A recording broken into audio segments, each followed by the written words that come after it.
Drama serial शरपसंद की आने वाली एपिसोड में आप देखेंगे कि शमा अपने बेटे का रिश्ता तय कर देती है शाज़िया की बेटी हफ्सा के साथ। वो खुशी में पूरे मोहल्ले में मिठाई बांटती फिरती है और बिलाखिर वो फरासत के घर भी जाती है मिठाई देने के लिए। वहाँ जाकर वो अपने हाथ से ईमान के मुंह में मिठाई डालती है और कहती है कि मैंने अपने बेटे का रिश्ता तय कर दिया है हफ्सा के साथ। उसकी पसंद और उसकी मर्ज़ी के साथ वो उन्हें जता कर ये बात कहती है। ईमान के तो रोंगटे खड़े हो जाते हैं और उसको समझ नहीं आती कि ये क्या हो गया है।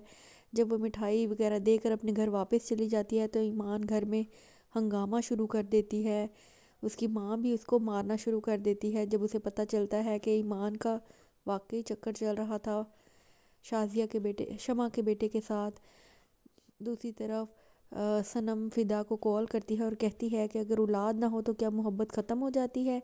मोहब्बत वहीं खड़ी रहती है अपनी जगह कदम जमाए।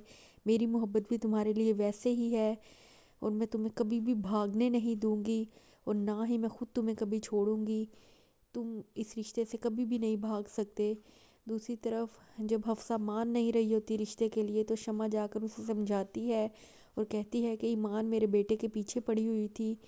वो एक नहायत ही चालाक लड़की है, उसी ने ये सब तमाशा किया है तुम्हारे ख़िलाफ़ और हमाद के ख़िलाफ़ भी सारी साजिश उसी की हुई थी कि तुम दोनों को बदनाम करेगी।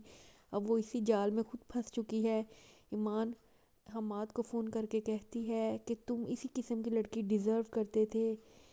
मैं तुम तो मेरे काबिल ही नहीं थे। उसे काफ़ी जितलाती है लेकिन अंदर ही अंदर जल कुड़ रही होती है।